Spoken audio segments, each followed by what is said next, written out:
बिस्मिल्लाहिर्रहमानिर्रहीम। अस्सलामु अलैकुम नाजरीन, रोशनी की उम्मीद में एक मरतबा फिर आपको खुशामदीद कहते हैं। आज की इस वीडियो में हम बात करने वाले हैं बेटियों के हवाले से।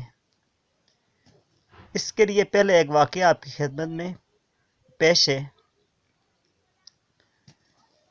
नाजरीन, वाक़या कुछ यूँ है। मैं टोरंटो में अपनी कार में सफ़र कर रहा था कि अचानक एक गोरी चिट्टी लाल सुर्ख होंठों वाली खातून ने मुझे रोका और कहा, अस्सलामु अलैकुम। मैं हैरान रह गया। आखिर वो मुझे एक कॉफ़ी सेंटर पर ले गई और कहने लगी, प्लीज़ आप मुझे ज़रूर वक्त दें। मैं थोड़ा परेशान हुआ। इसने मुझे बताया कि इसे उर्दू आती है, बल्कि मुसलमान भी है। मैं बोला, क्यों नहीं है। फिर गुफ्तगू का आगाज़ कुछ इस तरह हुआ कि मुझे बोलने का मौका मिला और सुनने के लिए तमाम क़ुव्वत और तवानाई को यकजा करना पड़ा। वो औरत कहने लगी, देखो मैं मुसलमान हूँ, लेकिन तुम इस्लाम के ठेकेदार पाकिस्तानी मुसलमानों से कहीं बेहतर हूँ। मेरे दिल में हसद नहीं, बोझ नहीं, किसी का दिल नहीं दुखाती, किसी से ज़्यादती नहीं करती, किसी का हक नहीं मारती। तमाम इस्लामी शायर का भरपूर ईमान की हद तक पास करती हूँ। अपने और खुदा के मामलात में किसी की दखल अंदाजी नहीं चाहती। अपने शौहर, घर और बच्चों की वफादार हूँ। वो बिला तकान बोले जा रही थी और मैं किसी मुजरिम की मानद सर झुकाए इसे सुने जा रहा था। दिल से निकली हुई आवाज़ पर किसी पर असर भी करती है। शायद इसी सफ़र में मैं भी गिरफ्तार हो चुका था। वो कहने लगी, मुझे इस्लाम कबूल किए हुए 34 बरस हो चुके हैं, 34 ईयर्स। मेरी उम्र इस वक्त 51 बरस है। इसने बताया कि 17 साल की उम्र में इसने एक पाकिस्तानी नजाद नौजवान अबरार से शादी की थी, जो कि इसके यहाँ मुलाजिम था। वह बाकायदा तलावत करता, नमाज पढ़ता था और दीगर मजहबी रसूमात की अदायगी हुस्न नीयत से करता था। हमारे माहौल में हर तरह की आज़ादी थी। ना मालूम वो किस मिट्टी का बना था, इस पर किस बात का असर नहीं होता था। इसने कहा, मैं बताना भूल गई कि मैं जर्मन हूँ और हकीकतन मैं नस्लन यहूदी थी। माँ और बाप की इकलौती औलाद थी। मेरे असरार पर वह मजबूर हुए और मेरी शादी अबरार से कर दी। मेरे माँ बाप ने बहुत ज़ोर लगाया कि अबरार अपना मज़हब तब्दील कर ले, लेकिन तमाम कोशिशें राय गई और टस से मिस नहीं हुआ। मैंने शादी के 4 साल बाद इस्लाम कबूल किया। मुझे रवायती मुसलमान नहीं बनना था, लिहाजा मैंने जामियातुल अज़हर मिस्र से कई इस्लामी कोर्सेस भी किए। इन्हें समझा, पढ़ा और मुकम्मल तौर पर कायनात के अकलौते सच पर यकीन करते हुए ईमान ले आई। इब्रार मेरा शोहर बुनियादी तौर पर कम गो और खामोश तबीयत का इंसान था।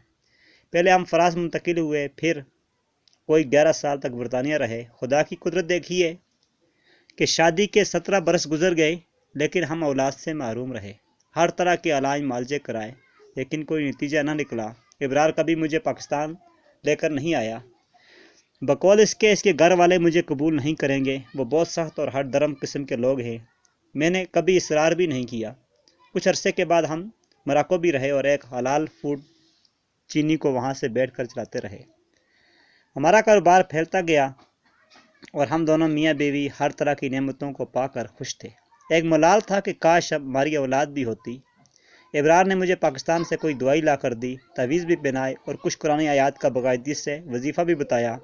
एतकाद पुख्ता हुआ तो मंजिल आसान हो जाती है। मेरी गोद हरी हुई और अल्लाह ताला ने मुझे चांद सी बेटी अता की। फिर 2 साल के बाद दूसरी और तकरीबन 5 साल के बाद तीसरी बेटी मेरे आंगन में आन खेलने लगी। वो दिन है और आज का दिन कि मुझे मेरा शौहर छोड़कर कहीं बगैर बताए चला गया। मुझे औलाद तो मिली, लेकिन खामद खो बैठी। क्या बेटा पैदा करना मेरे बस में था? मैं तो मजबूर और लाचार थी। क्या बेटियां औलाद नहीं होती? क्या इस्लाम हमें ये तालीम देता है? कोई इसे समझाता कि हमारे नबी पाक सल्लल्लाहु अलैहि वसल्लम भी 4 बेटियों के बाप थे। खुदा ने नरीना औलाद देकर भी वापस ले ली। अगर आप सल्लल्लाहु अलैहि वसल्लम चाहते तो क्या खुदा ने मायूस करता? इनके एक इशारे पर कायनात सर झुकाए रहती थी। अगर आपने खुदा की रज़ा को अपनी रज़ा समझते हुए औलाद नरीना की ख्वाहिश न की, तो फिर हम किस नस्ल के मुसलमान हैं? क्या आपके पास कोई जवाब है? मैं अपनी बेटियों को नहीं छोड़ सकती। यकीन मानिए कि मुझे कतई तौर पर दुख हुआ, तकलीफ़ भी बर्दाश्त की, लेकिन मुस्तकिल मजाजी का दामन नहीं छोड़ा। कनाडा में रहते हुए मुझे तकरीबन 5 साल होने को हैं। मेरे दिल में यह रंजिश है, जब भी कोई पाकिस्तानी मिलता है इससे अपना दुख रस रहती हूँ। काश कहीं से इब्रार वापस आ जाए। मुझसे ज़्यादा आज इसकी बेटियों को अपने बाप की ज़रूरत है। माँ माँ होती है آخر کب تک میں ان پر نظروں کا پہرا لگائے بیٹھی رہوں گی؟ میری درخواست ہے اس پاکستانی 3 بچیوں کے باپ سے کہ اگر وہ زندہ ہے تو اپنے گھر لوٹ آئے۔ بیٹی زحمت نہیں رحمت ہوتی ہے۔ میں نے یہ نہیں کہا بلکہ یہ تو ہمارے پیارے نبی صلی اللہ علیہ وسلم فرما گئے ہیں۔ تو ناظرین، آپ سے گزارش ہے کہ بیٹیوں کو ان کا حق دیجیے گا، اور زندگی میں یاد رکھیں کسی کے ساتھ بھی اس طرح کا دھوکہ نہ کریں، ورنہ آپ کی آنے والی نسلیں تباہ و برباد ہو سکتی ہیں، خسارے کی طرف جا سکتی ہیں۔ اس پیغام کو دوسروں تک بھی پھیلائیں اور اس صدقہ جاریہ کو پھیلانے کا ذریعہ بنائیں۔ ملتے ہیں ایک نئی ویڈیو کے ساتھ، تب تک کے لیے اللہ حافظ۔